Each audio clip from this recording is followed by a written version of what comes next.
Well, good morning, good afternoon, good evening, wherever you may be on this absolutely wonderful planet we live on. I've got very interesting stuff to talk about today, and I don't know where I'm going to start. I guess what I'll do is I'll give you a bit of an idea of where my head is with why I'm doing this. I sleep really, really well. But when I wake up, sometimes I have thoughts, like we all do, like we're all humans. But mine ran off into like silly things, and I start to think about it and go like, are these relevant to me? Yeah, yes, no, not really that important.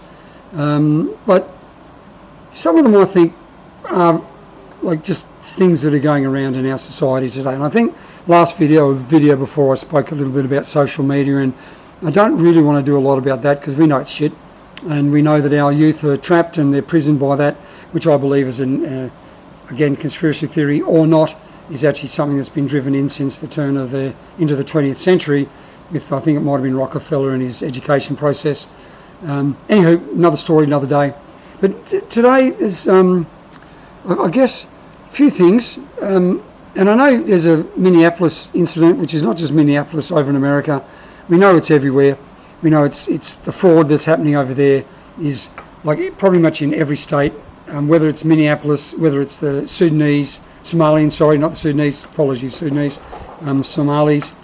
maybe, who knows, anybody else from any other country. And this is not about religious beliefs or philosophy. It's just criminals, just horrible people taking advantage of a system that therefore disadvantages everybody else. And I remember telling our boys once that who hopped on a shopping trolley, and you in Australia and even in America probably have done it at some point, and gone push each other around the streets and had a ride, and then they dumped it. And to their credit, love them both, came back and said, we did this with the shopping trolley. Innocent, they were young. And I just said to them, guys, what you're doing raises the cost for everybody because they don't find it. They put an insurance claim in. Their insurance goes up. They put the cost onto us, so everyone pays for their jaunt on a shopping trolley. And they actually don't see the bigger picture. I've got other friends where I am now who we've got a hardware store here called Bunnings, a little bit like you're in America, Home Depot maybe. Yeah, I'm not sure. Get all of our hardware supplies and knickknacks and things like that. And I don't believe they buy anything. So what they do is they get distributors who want to sell their items, and Bunnings takes it all on consignment. So no money changes hands between Bunnings and the supplier of the product. Supplier puts it in, stocks it where they want it to go, makes it look good. Bunnings goes, cool, we'll just pay for it, we'll pay our staff out, we'll take our profit. And what these people do is they'll, and maybe credit to them, and I just don't think my morals would allow me to do it, that they'll use an item, maybe like a circular saw or a sander, and they'll do the job they wanted to do, sand it. They'll spend 2 days doing it. Then they'll take it back to Bunnings and say, stop working. The Bunnings staff, they don't check it. They go, oh, okay, sir, what seems to be the problem? And they go, well, I was sanding my deck and it stopped working. And they take it back. And it didn't stop working, they just finished the job and they get a refund. Because they just say, look, I'm not sure if that's what I want, I'd rather get something else. And they get a refund. There's nothing wrong with the sander. They just didn't want to pay it. Now, credit to them for doing it because it's a flaw in the Bunnings system, right? Now, I don't fault them for that. I actually think good for you for doing it. I just can't do it, right? So Bunnings takes it, they put fault on it, stop working, they send it back to the distributor who gave it to Bunnings, and then that person wears the cost, right? So A, distributor, gives to B, Bunnings, who sells it to C, whatever, me, I use it, get the job done, give it back to A or B, Bunnings, who gives it back to A distributor who goes, there's nothing wrong with it. So then they've got to dispose of it or sell it off really cheaply, and then they raise their cost. So ultimately, even though it's a flaw in the Bunnings system, they're doing it and playing the game. I don't know that they see that that's raising the cost of everything, because someone has to pay for that flaw in the Bunnings system. Clearly it's not Bunnings, they're just raking in the money, and it goes back to the people who actually initially supplied it. So there's a problem there that needs to be addressed, in that they don't get that every little thing they do to try and save themselves money raises the cost for everybody else. And I think we're losing the idea that we are a we and not an I, and we need to get back to that mindset.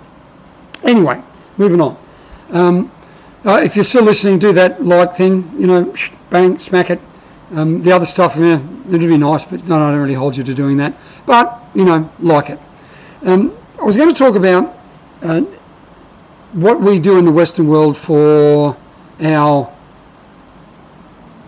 Indigenous population. Now, that could be the American Indians, it could be who else? Australian Aboriginal, of course. If you're in Africa, there might be a white, no, not anymore, there used to be a white dominant area, and they looked after their Indigenous people. And I briefly tell you a story. When I was working in education system in WA, which is Western Australia, for those people not from Australia, and I did some time, that doesn't sound good. I worked in a maximum security prison. Now, not a lot. I'd go in there twice a week and I'd teach information technology, IT, teaching the inmates how to do word processing, how to send emails, that sort of stuff. And I happened to be in there one day talking to an Indigenous artist. And, that's interesting. I don't know if you know this. Do you know the Indigenous art that's all the dot art that they do? And they say it's Indigenous and it's traditional art. That was actually designed and developed by a white art professor in the late 60s, early 70s. And as an exercise for the people he was teaching, Indigenous people he was teaching, on how to express themselves through art. So instead of having to draw lines, he said, paint and do some dots. So what they now in Australia call traditional Aboriginal art was actually developed by a white man in the late 60s, early 70s. Go for a look at internet, check it out. Anyway, so this particular person was nice. He was a really nice person, and an artist. He was a brilliant artist, selling his art to England and making lots of money for his mob, which is his tribe, and all credit to him. I really do like the guy. And we did have a discussion once about, and he was really angry against whitefella. And I'm going like, why are you so angry against whitefella? And they go, well, they come and they invaded and they stripped us of our land and they did these horrible things and genocide. And I go, okay, what's the big deal about that? He goes, well, it's bloody horrible, you white fellas. I go, mate, you can't honestly tell me that a tribe in southern New South Wales or southern Queensland, Victoria, wherever, went into another tribe's land and wanted what they wanted and didn't commit genocide. He goes, yeah, that's different. That's blackfella on blackfella. I'm going, it's the same thing, man. It's human against human. One human wanted that.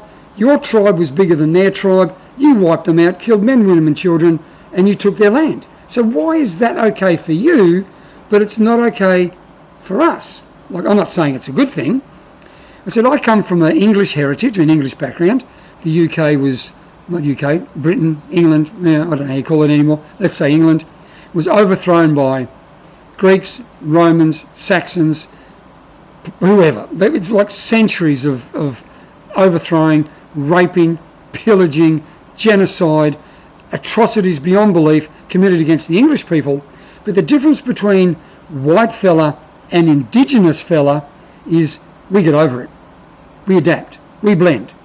And he goes, he was in maximum security and later on I found out he was a murderer, which I didn't know at the time, anyway, you just have an honest conversation with a human being. And he goes, yeah, maybe.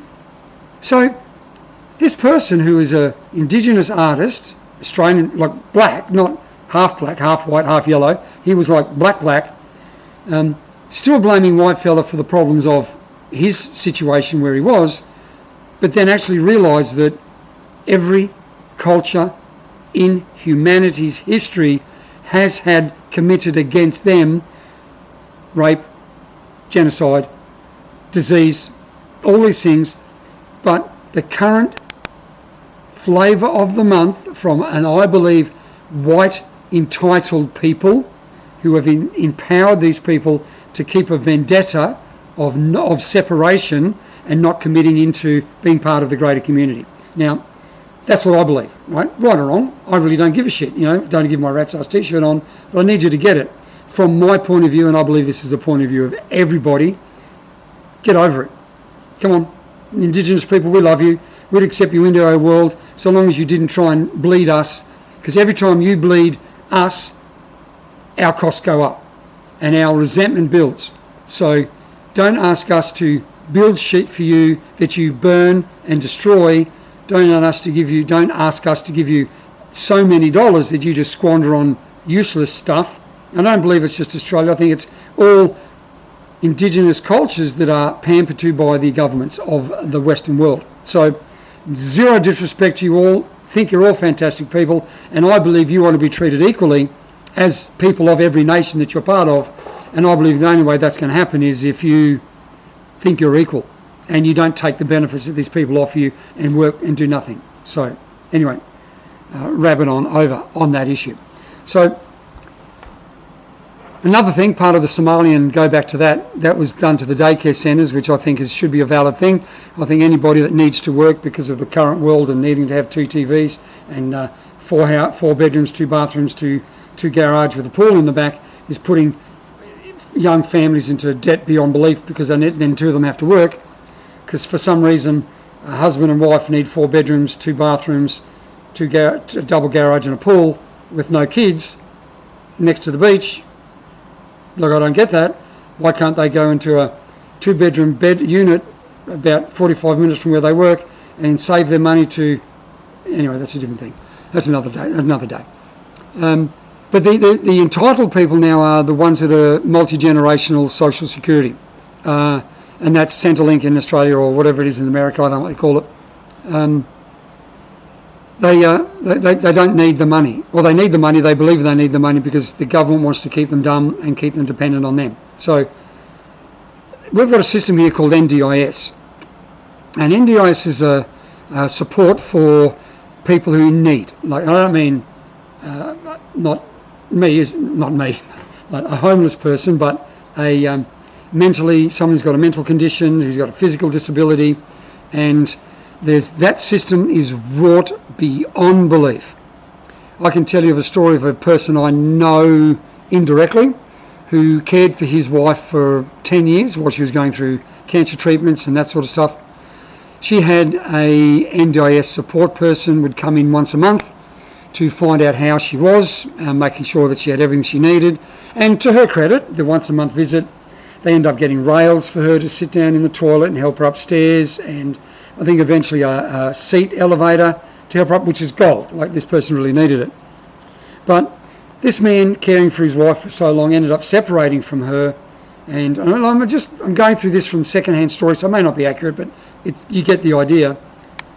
He then found out that this woman from NDIS was claiming 8 hours or so a week in visitations to his wife, and his wife was getting NDIS benefits.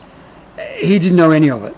So this NDIS support person, carer, was getting probably $100,000 plus a year to care for this woman that she saw for 2 hours once a month, but claiming 8 hours a week. The wife was getting about $75,000 or so from NDIS because she didn't declare that her husband was caring for her and paying for everything. Now, between them, $175,000, nearly $200,000 a year, coming out of the Australian taxpayer's pocket to fund criminals. Now, both of them, from my mind, should be put in jail. 100% put in jail. Anybody, regardless of where you come from and how it works, should be put in jail. Not a problem at all. Off you go. Go. But we don't. We just go, bad. Off you go. Don't do it again. No fine, minimal fine, no incarceration. Done. I think this is just absolutely ludicrous. Anyway, what do you do? I mean, what do? You just go into despair, don't you? You just sit back and go, well, there's absolutely nothing I can do about it, so we might as well keep going. And, I I might as well do the Bunnings things as well, so the cost goes up for everybody, because, you know, no one gives a shit. No one really cares. You know, the government will look after us in the end, because that's what they're driving us to be.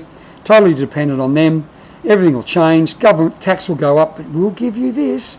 You know, they keep people on the dole, benefits, so that, and then they want you to get more benefits, so they do everything they can to bring people in so they can go on the benefits. Then they tell them that if these other people, you vote them in, they'll take your benefits away. And they go, shit, we don't want to lose our benefits, and I don't want to work because, you know, I'm getting money for nothing, and I'm getting help from food for nothing. So I'm just going to keep it going. And people just get despair. They just get into despair, and they just, oh, bugger it, I might as well do it myself. Let's not do that, guys. Let's just take ownership. Traos, I don't know if you remember that from Bacon and Bourbon. Traos is Traoys, which is take responsibility and own your shit. And really, that's what we've got to do.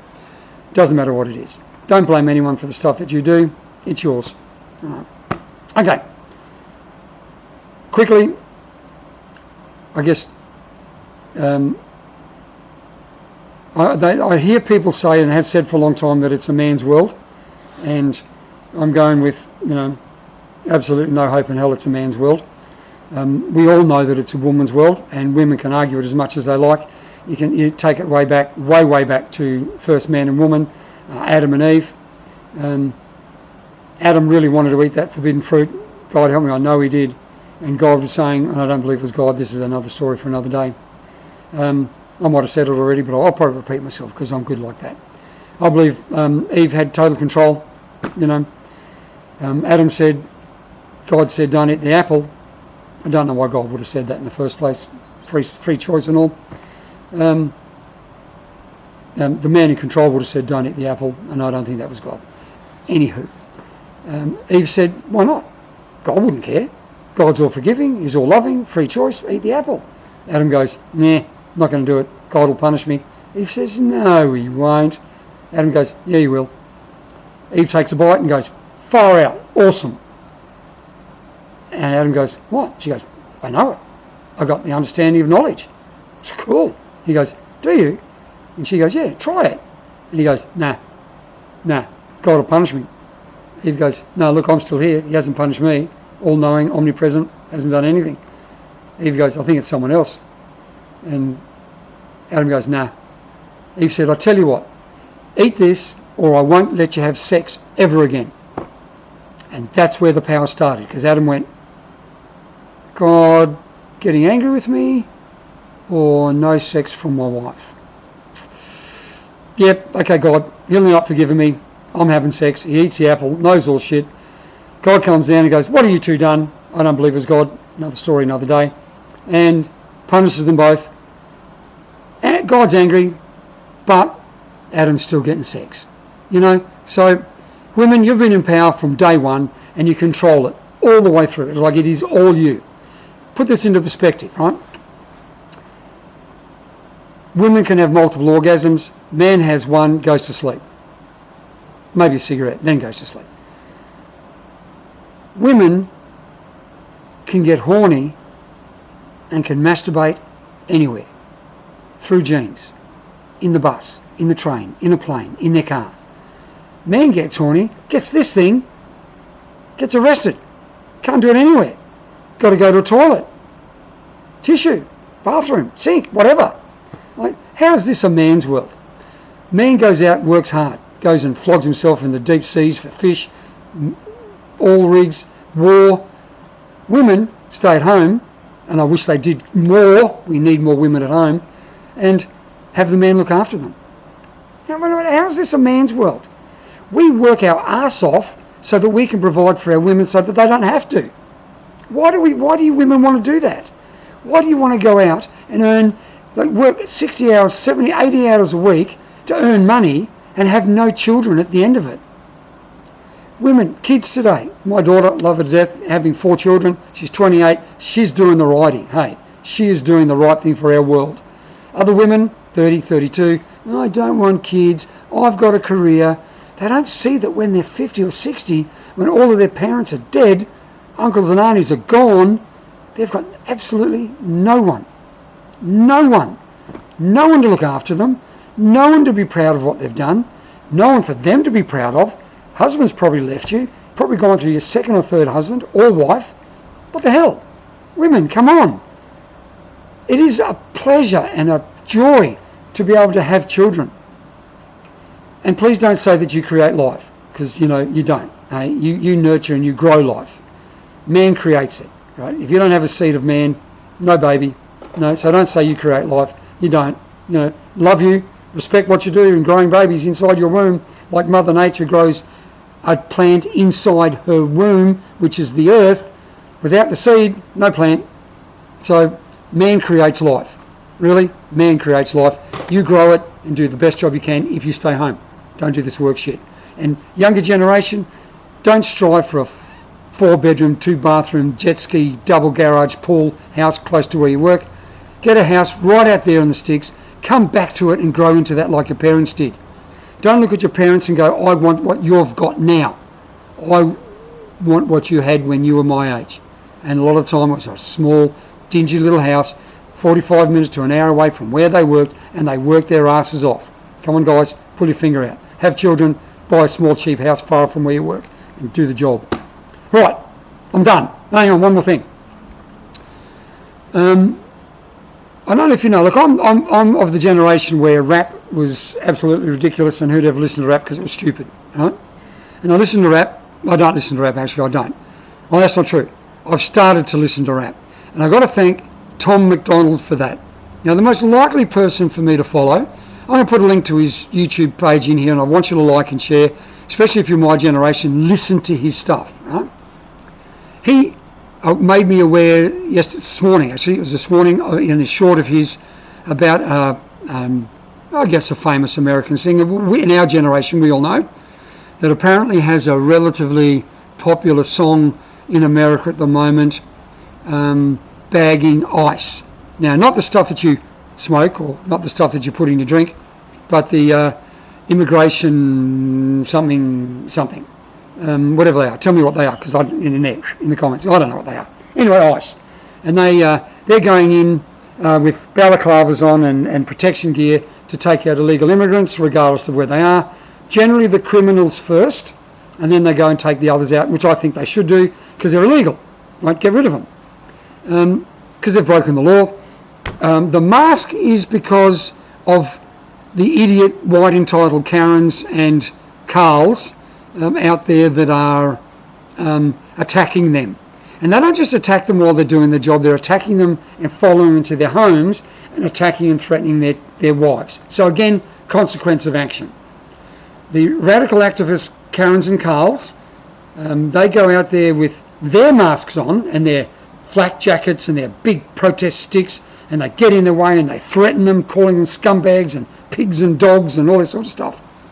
Going to their home and threatening their wives and children with the same stuff, and then they wonder why I do the same thing back. It's like, tit for tat, you do it, I'm going to do it, I'm doing a job, don't harass me for doing my job, just get out of the way.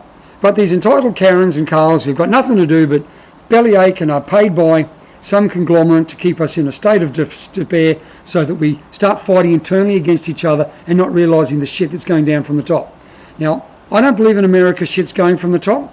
I believe it's coming from the side angles who don't want the top to be doing what they're doing. Now, I'm not pro right or left. I'm just going with, I want to see action, and current government's giving me action and I'm liking it. Australian government is flawed. We've got another government line coming up that will give action, and I hope the Australian people follow it. But anywho, getting back to this famous artist, in my generation, you'll know. I'm going to put a link to the short and to Tom McDonald's thing in the description. Have a look at it. So I'm going to read you the words, and it sounds really, really bad. So in context, it's just the beginning of the song. So listen to this. I'm on this. No, that gave it away. Hey, little girl, is your daddy home? Did he go away and leave you all alone? I got a bad desire. Oh, oh, oh, I'm on fire. Like Jesus bloody Christ. And blasphemy doesn't, because he doesn't care. That is from a famous person singing a song about a miner who's been left at home without their father, and he's got a burning desire. Guys, I don't want to do a lot of swearing on this thing, but that is fucked. Listen to the words. And this is the introduction. The rest of it's irrelevant. The rest of it, he could say whatever he wants. But you listen to those words, and this person has the audacity to sing about government agencies doing their job getting rid of illegal immigrants. Like, bloody hell. What has this come to? Listen, you know the song. You even know the artist. I know you do. What a scum. Scumbag. Bloody hell. Unbelievable. Yeah, I never did like him. Like, really, seriously, I've got a cousin who just seen every concert in Australia and Brisbane and just loves him to death. Never liked the man. Never understood why I don't. And now I get it. Now I get it. He was probably on that frickin' island with Epstein. Jesus Christ. Anywho, that's it. I'm done. Until next time. However, that's how I do what I do. I have an idea, write on a piece of paper. I don't research. I just go from what's in my mind and I put it there. These things I'll put down there so you can have a look at it. That's it for the day. And I hope you remember this. And above all, enjoy your journey. Peace, love and mung beans. Be good. Have a great day. See you later, guys.